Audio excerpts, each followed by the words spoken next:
For those individuals who, come to me and, they're really trying to get things together, I have a phrase and I tell them, I said, hey, I'm gonna need you to get naked. And I mean financially naked, but it always gets their attention because really, I'm gonna need you to show me the good, the bad, and the ugly. Hey, I'm Armando LeDuc, producer, film actor, and owner of LeDuc Entertainment. I've chosen a life off the beaten path and wanted to find others that are doing the same. Spaghetti on the Wall is a show based on all of the years that I've thrown spaghetti on the wall and nurtured what's stuck. We will share fun stories, ideas, tips, tricks, and more. Welcome to Spaghetti on the Wall. What's up, everybody? Once again, welcome to another episode of Spaghetti on the Wall, brought to you by LeDuc Entertainment. And today, we got a financial advisor, James A. Hicks. How are you? I am amazing, Armando. How you doing today, man? Oh, man, I'm doing great. Every day is a good day. I'm grateful. I love it. I was just watching something on YouTube about depression and anxiety, and one of the things that it was talking about is one of the big things to fight off depression is being grateful. So knowing what you're grateful for and going through the list of like actually writing it down, and that sort of brings you to that place, right? Because I think that she was saying that the brain is just there to like keep you alive, right? And so it's always looking for danger. It's always looking for negative things, right? And so you've got to like mentally like really focus on the good and the positive so that you don't, so you can avoid depression and anxiety. So I like that, Armando, and not to jump ahead, but one thing that I teach when I'm dealing with clients and even speaking engagements, I let them know, I find it so important to be what I call financially free. I know we'll talk more about it. I find that important because you know as well, when your finances aren't right, depression and anxiety tend to not be far away. 100%. So I let them know, we can fix this financial situation. In a lot of cases, not all cases, obviously, but a lot of cases, we can bring that depression and anxiety down and kind of help you live just a better, more comfortable life. So, but like you said, it's very important to have that positive mindset and be grateful for what you do have. But obviously, try to fix the other areas with things that you don't have. Yeah. So you're a financial advisor. You've been a financial advisor for how long? I started in 2020, Armando, back around the time when the pandemic started, which is the most interesting thing. I launched right in the middle of a pandemic, and I'm like, James, I'm not sure how good of an idea this is, but I felt it was a good idea, and it actually turned out, it worked out. So. Wait, okay. All right. So something to unpack there, right? So you've been doing this for 2 years. What were you doing before that? Well, before that, I worked with pharmaceuticals in the pharmaceutical industry, being an executive, doing sales, management, training, things like that. And I still do contract work with some pharmaceutical industries right now, or companies right now. But that's what I was doing full time. And then during the pandemic, working from home, and you kind of had free time, and this was something I really been wanting to do for a long time, and I felt, God was kind of telling me, hey, well, why not do it now? You have a little extra time on your hands, and, this is the time to put it together. It may not seem like the right time, but, really, when is really the right time? Let's be honest, You can 100%. Make all kind of excuses about it's not the right time, and sometimes you just got to step out into the water. So I decided to go ahead and do it. And it's funny, Armando, what I realized is with the pandemic, there was a lot of, the PPP loans was coming out, SBA loans, different things. People were getting a lot of money coming in. And the crazy thing is a lot of times you really don't know what to do when you have a lot of that extra money. So my first initial clients were those clients who were like, hey, I got some extra cash. I need to put it back into my business or into my family. What do I do to try to help this money to stretch? And so I can, use it for the long term and not just splurge, and then 6 months later, I wonder where the money went. So those were a lot of my early clients, helping them put together and formulate strategies, financial strategies to keep that money and invest that money so that it can, stretch for the long term. So you've always been good with money. I don't know if I'd say always. Always would be a stretch. I would love to say that. I'll put it this way. I always respected money. Right. And I always knew how important it was. Like most people, I came from, just average upbringing. And I just knew how important it was to be, financially responsible. And I, grew up with a lot of friends who were way more irresponsible than I was. And I realized, okay, I don't want to go down that road. So what really I would say really brought me into what I'm doing right now is when I went to grad school and got my MBA and start learning more, about how big businesses run their finances, taking the economic classes and accounting classes and things like that, that really puts you in that mindset. And so I was like, wow, I'm really interested in this stuff. And then the next thing I know, I had friends of mine like, hey, James, can you sit with us and help us out? Help me look at my finances stuff. I got a newborn on the way. I don't know what to do. I need some extra money. I'm about to change jobs and they're paying me this much more. And how do I work it? And eventually I'm like, well, if I'm already doing this for free for friends, I think I should try to find a way to monetize this. 100%. Hicks Financial. So are you working with a company like an Ameriprise or Edward Jones? No. No, sir. Initially, I was that was kind of the direction, because that's kind of the direction everybody kind of goes in. So initially, I thought about going in that direction, and I'll be honest, I started thinking about it, and I was like, well, I can, obviously work for Morgan Stanley or any of these guys and work for them, or I can, work for myself and not work for anybody. So once I kind of weighed the pros and cons, obviously it's maybe a little longer of a road, but so far I definitely made the right decision. So how are you getting clients right now? Good question. Right now, I'm grassrooting it. Obviously word of mouth. Work with some clients, and they tell other people, which is obviously the best way to work it. If somebody tells you that you're close to and that you respect, that hey, this guy is somebody you want to work with, you're going to believe them. But outside of that, social media is definitely a big part of my marketing. Throughout the week, every week, I'm making sure I'm making posts and videos and things like that to let people know what I do and let them know how knowledgeable I am, and really just to help people, to give them a lot of tips. So I would say mostly social media, word of mouth. But then, of course, being able to speak with Armando, who has a lot of followers, that always helps. There you go. Get to talk to some of his followers, and do another podcast. Not too long ago, I was on Afrotainment on the live on the Candace and Chris show, which was national. So a lot of things like that really kind of help, point fingers my way. And thank God it's all been working out. What do you think about crypto? Crypto is real interesting. When it comes to, and I'll try to give it a short answer. When it comes to those type of investments, listen, those investments are good. There's nothing wrong with cryptocurrency. But those are investments, I would say, for people when you have extra cash on hand and you have cash to kind of play with. I would not take your, 401k money and your emergency fund money and try to, flip it in the crypto market. The crypto market is a little turbulent right now. And, you have its ups, it has its downs, just like most things, but it's way more volatile than the average stock market. But I would never, totally, downplay it, because it does have its positives. And if you, learn about it and, play correctly, you can play to win.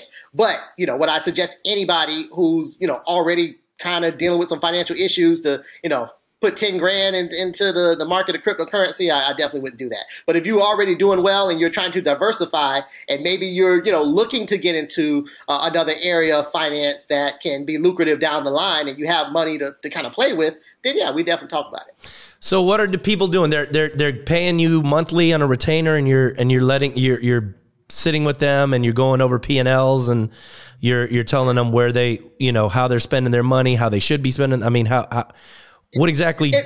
Yeah. No, good question. Good question. It really kind of depends, because right now I'm 2 years in, And so currently, I am going to be, working towards getting my licenses with the, Series 7, all that kind of stuff, to where I will, be able to invest money. But right now I'm able to give advice towards, investment, money management, things like that. So for the most part, right now, I do everything just as a set fee, depending on what they need. Because I work with a lot of stuff, whether, say you have kids and you're looking to put together an educational plan and you want to talk about, hey, how can I set up my finances now, or what kind of investments can I look into in order to make sure my kids are good down the line. We can definitely talk about that. Maybe you have a lot of debt and you really want to sit and talk about, hey, how can I slowly get rid of this debt? How can I work this out? We can sit down and come up with a plan to get rid of that debt. Maybe you're a small business and you want to look at different ways to be profitable. I'm doing it this way and it's working, but what are other ways? What are other avenues I can market myself and get myself out there and make my business, more profitable? Let's sit down and talk about it. So to answer your question, it's mostly just right now it's more of a fee base, but as I, continue to grow and get more into the investment side, it probably would be, more on a percentage. Tell me what good debt is and bad debt. What's the difference? Good debt and bad debt. Let's see what's an easy way to say this. Bad debt. Let's look at this. Bad debt is any debt that when you look at it, you're not happy about it. You look at this debt and say, you know what, this is really not a good thing. I don't want to pay this debt. I want to find a way around it. And yeah, that's bad debt. Good debt is debt that you're not too mad about. Like I'd say, maybe even school loans, which, right now looks like President Biden might be kind of working with that as far as those who have school loans. I heard some information that he may be kind of forgiving some of those. But either way, like, student loans may not necessarily be bad debt. That may be good debt because that took you to another level. It's run by the government, so you can kind of pay it how you want to pay it, and all that kind of stuff. Medical bills may not necessarily be seen as bad debt, because that's something you needed. If you, had to go, to the hospital, things like that, you have to do it. But, bad debt, the loan that you took out for a car that was a lemon and the interest rate was crazy and then they took it back and you got to pay that off, that's definitely bad debt, I'd say bad debt is usually bad decisions. And good debt would be, good decisions that you just got to pay for down the line. Trying to come up with a nice, easy way to explain it. So do you deal with people that are not business owners? Yes. I like to say I deal with individuals, families, and small businesses. So yes, most definitely. When people can't really control their income, then what you need to do is control the spending. Usually that's one of the key things. Right. And so that's one of the first things that you do is like, okay, you sit down, you see all of their, all of the debt. And then from there, what do you do? Well, Armando, I like to say, and first off, I'll say this, everybody's in a different situation. So it's not really a one size fits all type deal. It really depends on the situation they're in and all of that kind of stuff. Because in honesty, sometimes I deal with people who are doing pretty good financially, whether it's personal or business. They're doing good. They just want to find a way to do better. And they want to just, maybe dot their I's and cross their T's, which is fine. But for those individuals who, come to me and, they're really trying to get things together, I have a phrase and I tell them, I said, hey, I'm going to need you to get naked. And I mean financially naked, but it always gets their attention because really, I'm gonna need you to show me the good, the bad, and the ugly. When you go see your doctor, you can't leave out the fact that you eat like 5 cupcakes a night or you smoke a pack of cigarettes, every 2 days. You might need to tell him that. He needs to know that, or it's kind of hard for him to help you. So I say the same thing. Listen, it's hard for me to help you financially if you don't tell me the good, bad, and the ugly. Tell me about that daily Starbucks run. Tell me about that family member that you loan, $100 to every week. Whatever the situation is, let me know so we can sit down and really chop this up. And what it really usually boils down to, Armando, is discipline. Right. It really boils down to discipline. I spend a lot of my time teaching, how to be disciplined in your spending and how to be disciplined in your decision making when it comes to money. A lot of times we have a lot of people who just spend now and figure it out later. that's not really how you want to do it when you're trying to, especially if you have a family, you're trying to, leave something behind. You want to make sure that, your bills are paid and you're not stressing about it. Like we said, with the depression and anxiety coming along, that's not how you want to do it. You really want to be, just look at things from a different perspective to make sure you're making the right decisions. So I sit down with them. I go through, I see everything that they're spending. I have a spreadsheet that's used, let them fill it out. And then I come back behind them and ask some questions, because a lot of times they miss stuff. Oh, I didn't think about that. So, make sure we throw that in. And then when I look at everything, we sit down and chop it up section by section. Okay, what is this? Why are we spending on this? Maybe, and here's some other ideas and how we can change this. Maybe we don't have to spend it this way. Maybe we can look at other areas and really just take the time. I'm really a hands-on type of guy. And when I sit with clients, Armando, it's not a, kind of a one and done, I said one time, okay, you're good. Have a good day. Depending on the situation, we could be working for a couple months with one client, depending on how bad it is and depending on what all needs to be done. Because I want to make sure at the end of the day that once I'm finished, they feel confident in moving forward in their financial situation, whether it's a business, whether it's a family, individual, so on and so forth. I want them to feel confident that I've given them some strategies and I pointed them in the right direction to be what I call financially free. Why do people trust you in this sector, like your job? Like, it's about credibility and trust, right? And you've done it for 2 years. So how do you get that trust? I mean, besides the people that know you. Of course. Credibility and trust is very important. And I think it has a lot to do with multiple things. I mentioned earlier about word of mouth. If I do obviously a very good job, if I work with you, Armando, and I do a very good job and you tell, 15 people that, hey, James did a great job. He helped me save money. He put me on a nice budget plan. I was looking into retirement. He set me up with a nice plan to go towards retirement, so on and so forth. That alone, just because people know you, they're going to say, all right, I need to trust this guy. But then on the back end, I like I mentioned earlier, I've been to school for this. I've, worked and got my MBA with focus in finance. So I'm pretty knowledgeable about this. And even when I worked in corporate America, a lot of my main jobs were territory management, budget management, making sure that, the territory, the area that I'm in, that the budgets were balanced. We weren't going over, things like that. So I've been dealing with things like this most of my life, most of my professional career. So, and then obviously, being able to do podcasts, things like this, where now with social media, anybody can go to, Hicks Financial, AWM on Instagram or on Facebook and look through everything that I've done, people I've talked to, interviews I've been in, podcasts, and just kind of get their own perception on who James A. Hicks is and if he's somebody they want to work with. So, and so far it seems to work.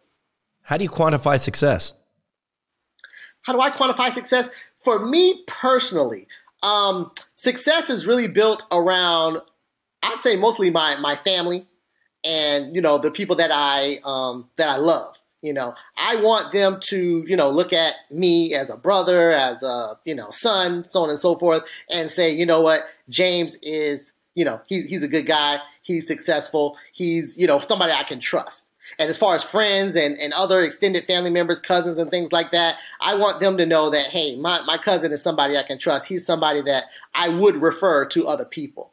And as long as I have their respect, I have their love, I feel fairly successful. Obviously, just like anybody else, I want to see my business grow and I want to do all of that fun type of stuff, which is success. But, a lot of times that doesn't, in the long run, that doesn't really equal success. That's all great and stuff, but it's the people around you that you love. I think that's really important.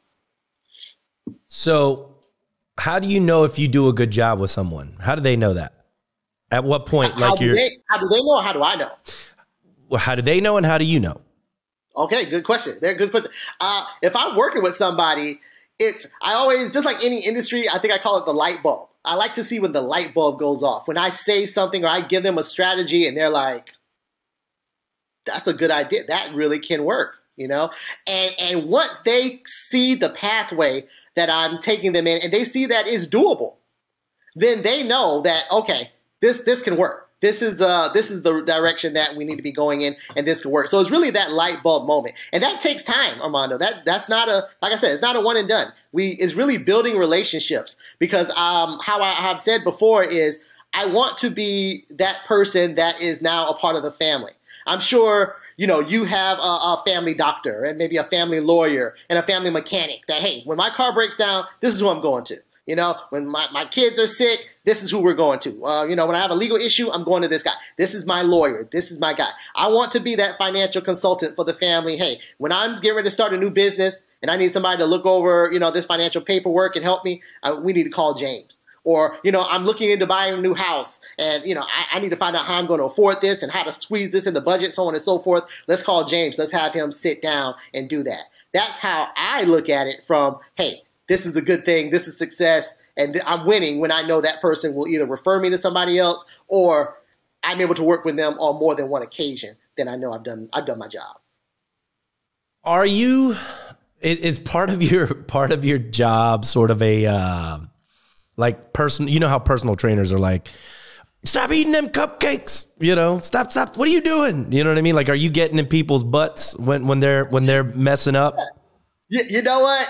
I'll be honest. That is part of the job. It's probably not as ruthless as personal trainers can be. It's probably not to that point, but it's definitely when, especially when I sit down and I have their finances in front of me and we have that first real sit down to go over everything. Yeah, it's definitely, you're looking at this. Okay, why are we, why do we have, this account here? Or why do we have, you're spending money on shoes every week and you're eating out like every single day and like.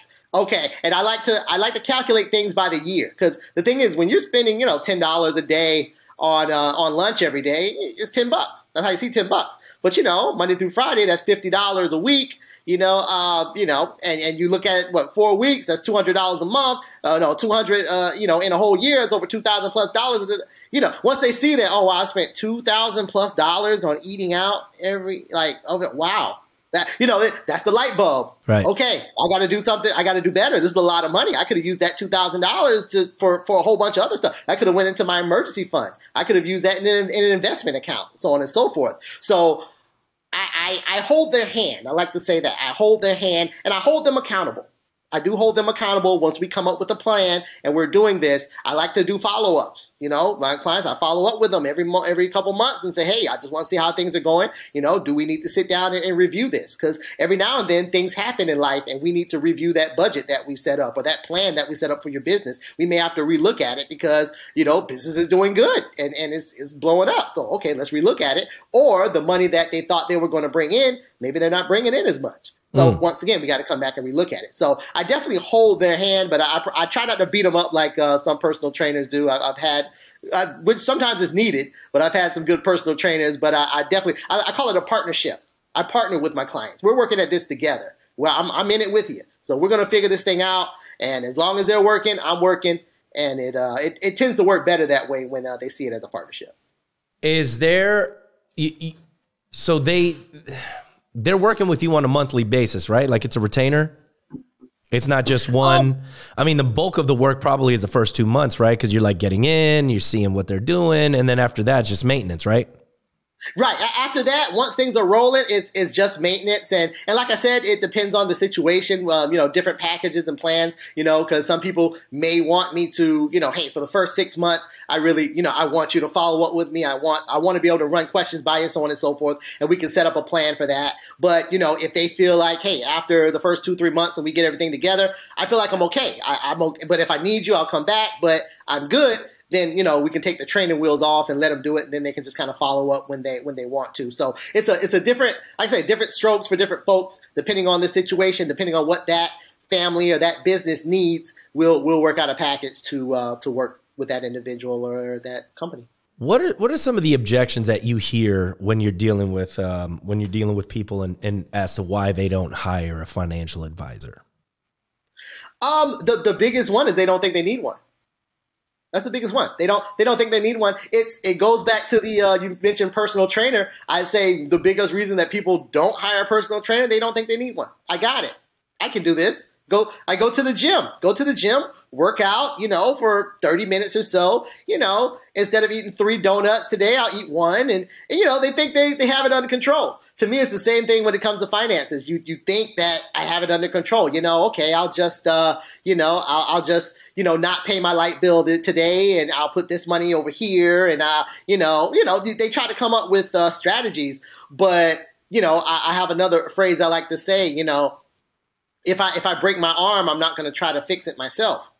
If depending on somebody's trying to sue me for a lot of money, I'm not going to try to represent myself. I'm more than likely going to get a lawyer. If I break my arm, I'm going to get a medical doctor. But a lot of times we get into serious financial situations with our business or personally or with our families, and we think that we can figure it out. When in essence, we really need to call somebody and get another set of eyes to look at this. Somebody who does this for a living and get that kind of help. So the biggest thing I hear is they initially don't think they need it. But I'll say this, and this is not to brag or anything, but every client that I've had, so far, I've never had one that said, I really didn't need you. I could have figured this out myself. It's never the case. They're usually like, no, this was good. I needed this, and usually I should have called you a lot sooner when things weren't as bad, because it's just like anything else. You let it, you just sit on it. You let it get worse and worse and worse and worse. But if you actually, take advantage of it and realize, hey, before it gets bad, let me call somebody. Let me have somebody look at this. I'd say just like relationships, like a marriage. If you kind of handle stuff on the early end and try to fix it, you can probably make it through the long term. But if you kind of, let things, go under the rug and keep going, eventually those problems are gonna take you out. So it's really the same thing when it comes to finances.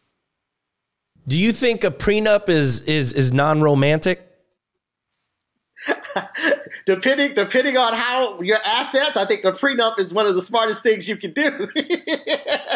It's funny. I've actually, I have these conversations with clients, and listen, I'm a numbers guy, and I'm a kind of a facts guy. I look at it facts, not emotion. And the facts are that only 50% of marriages work, maybe less than that now. Is it? Who knows? I think the last time I checked, it's like 50-50. 50% of marriages don't work, 50% do. It's not, marriages are rough. So with that being said, you have a 50-50 shot of making it work. If if your net worth is pretty decent, do you really want to, kind of roll the dice on that? Or do you want to just take precautions and, just sign this paperwork, and hey, if everything works out, you never need it. But if things go south, you'll be happy that you did. So it really, once again, depends on the situation, but I think it's not a bad idea. And, when it comes to prenuptial agreements, it's usually spoken of from the guy perspective of, oh, the guy needs to protect his assets. But hey, nowadays you have females that are doing very well, that are extremely successful, that have great businesses, and they still want to do the family thing. They still want to have kids. They want to have a husband, which is great. That's how it's supposed to be. But even from that aspect, hey, if you have a lot going on, you really should consider, hey, getting a prenup. It's a business arrangement, and it'll protect you down the line if something goes south. I'd rather be prepared than, Do you have a prenup? I'm not married. So Oh, you're not married. Okay. I'm not married. So if I do, more than likely I probably will. What if she was like, what if you meet the woman of your dreams, right? Mm-hmm. And you're all like, hey, I think I need this prenup. And she's like, what? And she gets all pissed, and she's like, that's not romantic. What are you going to do? What are you going to do? Well, Armando, life is funny because a lot of stuff is about timing. You got to pick the right time. You don't want to just throw the prenup, discussion out there. But, to me, I would say if I, meet somebody and, early on, I like to put stuff out there early on, and I'm saying this has potential. I think this could go somewhere. Then you start throwing out the questions like, so if we made it long term and I want to just sign a prenup?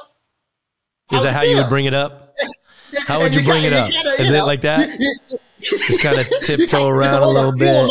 It's a way to feel them out. So down the line, if things actually work out, you're like, hey, now years ago you said you'd be okay with this. Now let's not change up. You said you were all right. So let's sign these papers. And when it really comes to it, it's I don't think it's that big of a deal. I do know a little bit about it, and prenups can be made in different ways. You can have it to where, hey, it's for a 5-year time frame, or every 5 or 10 years we relook at it and we revise it and we adjust it. It doesn't have to be a set standard thing. You can kind of make it how you want to make it, and every 2 years we relook at it, or whatever the case is, or however you want to look at it. You can adjust it how it works for the couple, but especially with individuals, who have a lot of assets, if you've done very well for yourself, I would personally tell a client, I think this may be wise. Yeah. With relationships, Armando, it's a hard conversation. It's funny. Earlier, I think it was earlier this year, I did a series on my social media, and I called it Love and Finance. And it was really just talking about, financial situations that impact relationships. And I got a lot of good feedback. A lot of people, have different opinions on it, which is what I was looking for. I was looking to get people's different opinions and kind of have the conversation. But some things are very uncomfortable. But I think, we're talking about relationships. I think especially finances, because last time I heard, even more than infidelity is usually financial reasons that marriages don't work 100%. Because of finance and because people don't want to talk about it. But I really truly believe you got to sit down and have the conversation about prenups, about, your financial standings, how you want to manage money, how you feel money should be spent within the house. How do you have those conversations? How do you have those? How do you open a door for those hard conversations? Like in a relationship situation? Yeah. How you doing? I'm a rip the Band-Aid off type of guy.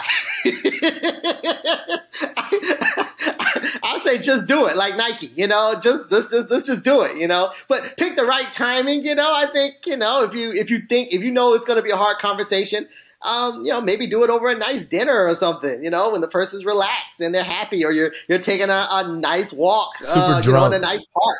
Make sure the atmosphere is right, so they hopefully won't attack you. but the bottom line, Armando, is you will not regret having that conversation years down the line. That's true.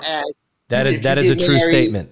You will. I'm sure you can attest to it. Those conversations are very crucial, because if you do not have them, if you go ahead and get married and have kids, and then you try to have it once things are bad or once things are kind of crazy, it's really uncomfortable then. It's way more comfortable before, we sign paperwork and we put rings on each other's hands and walk down the aisle in front of our families.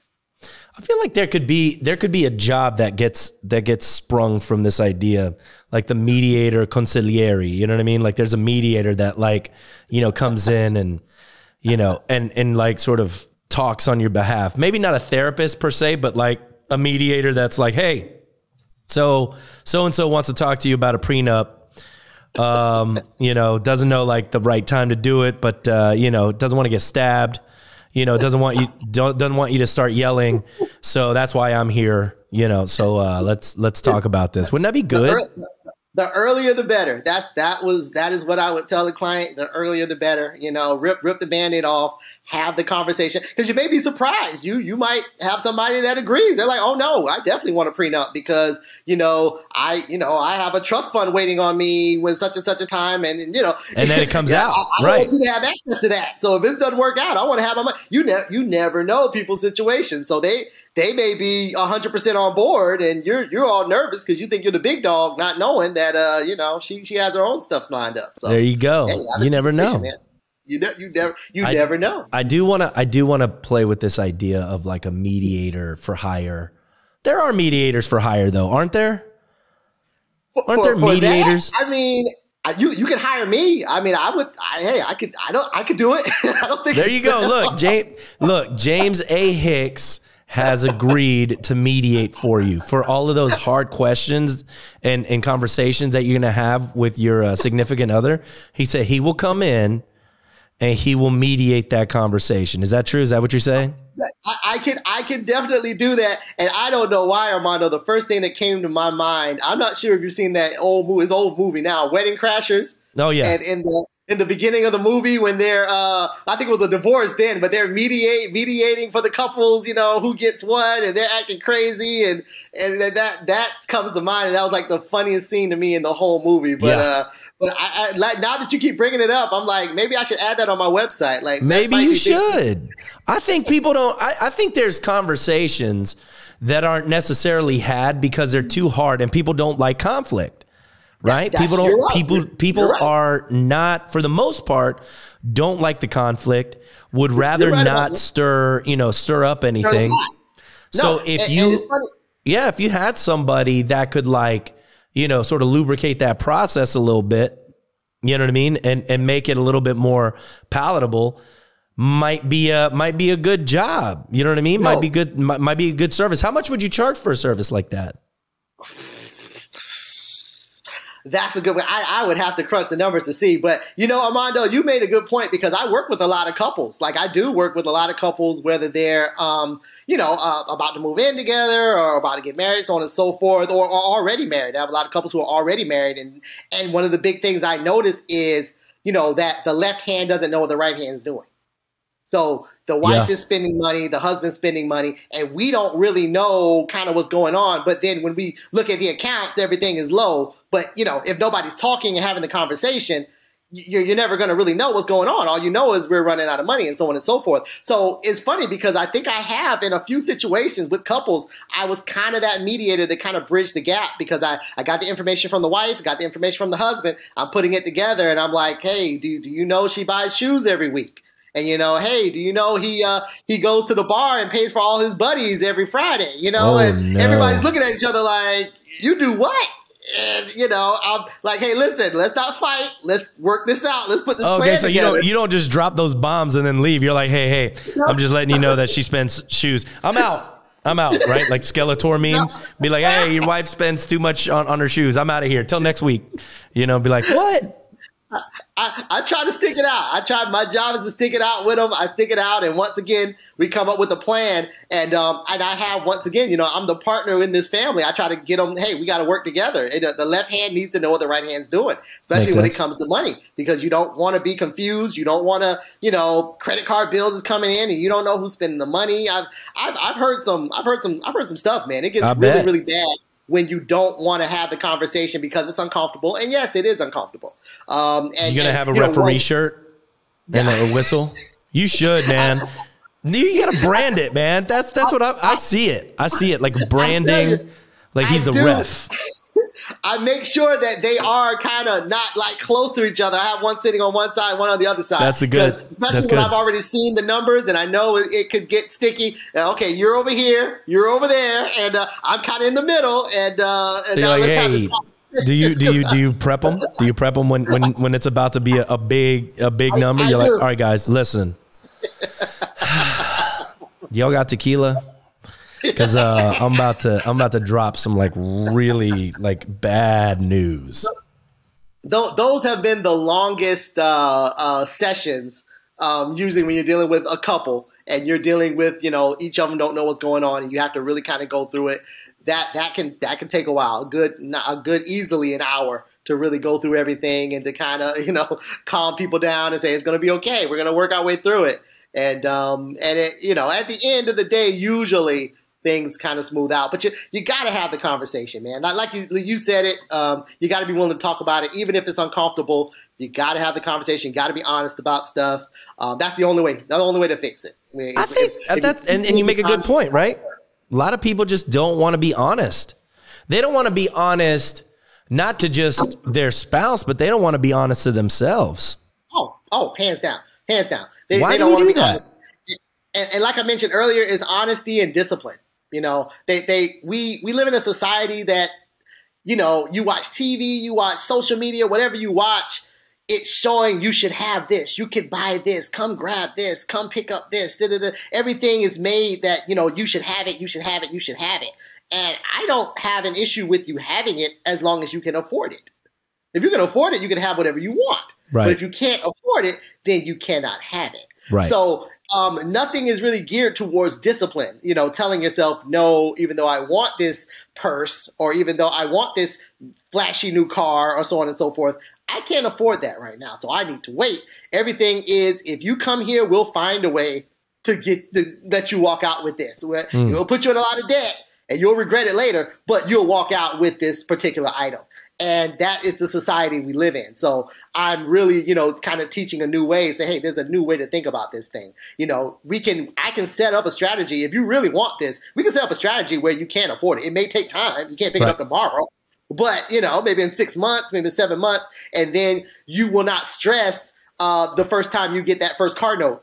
And you're like, I don't know how I'm going to pay for this. Right. You'll feel comfortable and confident that, okay, I was able to still purchase the car, but I'm not going to jump off a bridge because, I can't pay the payment. 100%. Talk to me about this recession that people think that we're actually heading into or that we're already in. And what are your thoughts on it? Armando, listen, man. We, in my opinion, we are definitely headed in the direction of a possible recession. And I personally don't think, it'll be as bad as some of the other recessions that we have dealt with, maybe back in 2008 and even prior to that. I don't think so. I don't know, but I don't think so. But I definitely think that we're kind of running into it. And in some areas, they think we're already there.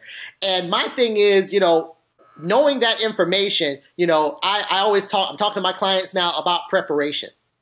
Let's make sure that we're prepared for what's coming or what we think is coming. This may not be the time to go out and definitely probably not the time to quit your job just right off the bat. Not the time to make any really huge purchases right now. Let's kind of wait and kind of see kind of where this is going. Because, depending on the direction that the economy is going in between now and who knows how long, you want to make sure that you're stable and that you haven't made any decisions down the line that can kind of cost you real big. So let's be smart and make sure that we are prepared for what's to come. Because really, nobody really knows 100%. But, the signs are there. The signs are there. The housing market, things are starting to slow down. When you look at the financial markets, things are slowing down a little bit. Things are starting to cool off. And, if it continues that way, it could get a little tight. A lot of companies, then they start to kind of tighten up and, the hiring slows down and, everything kind of slows down. You know what I'm saying? So it's important to make sure that we are prepared for that and we are thinking long term, not just, hey, right now, everything seems good and so on and so forth. Let's kind of look towards the future. We got the holidays coming up. Obviously, people tend to spend a lot of money during the holidays. Let's make sure we're prepping for that and preparing for the holidays, the money that we're going to spend for that. And also looking at it from the standpoint that, hey, come 2023, things may tighten up a bit. We don't know. But let's just be ready either way. Makes sense. James, tell them where they can find you. Awesome. Hey, listen, Armando, first off, thank you so much for this time. I appreciate it. I've enjoyed myself. And I'll go ahead and put it out in the atmosphere. I can't wait till the next time. We'll throw that out there. You can definitely find me very easy. You can find me on my website at hicksfinancialawm.com. Definitely find me there. I have a highlight link where you can see a lot of the highlights, things that I've done, see my bio, all the good information. And obviously on social media, on Facebook as well as Instagram at Hicks Financial AWM. Where you can see weekly updates about things going on. I'm currently finishing up a back-to-school series talking about how to budget for school, even for college kids, good financial classes to take to learn more about, finances, whether it's entrepreneurship classes, taxes, things like that. We're talking about a lot of that good information. So, hey, follow me on those platforms, and I look forward to seeing you. All right. That was James A. Hicks, ladies and gentlemen. Thank you guys so much for watching Spaghetti on the Wall. You guys can catch us anywhere you can find a podcast. That's Spotify and Apple Music, and it's on YouTube as well. We appreciate it. Always brought to you by LeDuc Entertainment for all your digital marketing needs. And we'll see y'all next week for another episode of Spaghetti on the Wall. Thanks, James.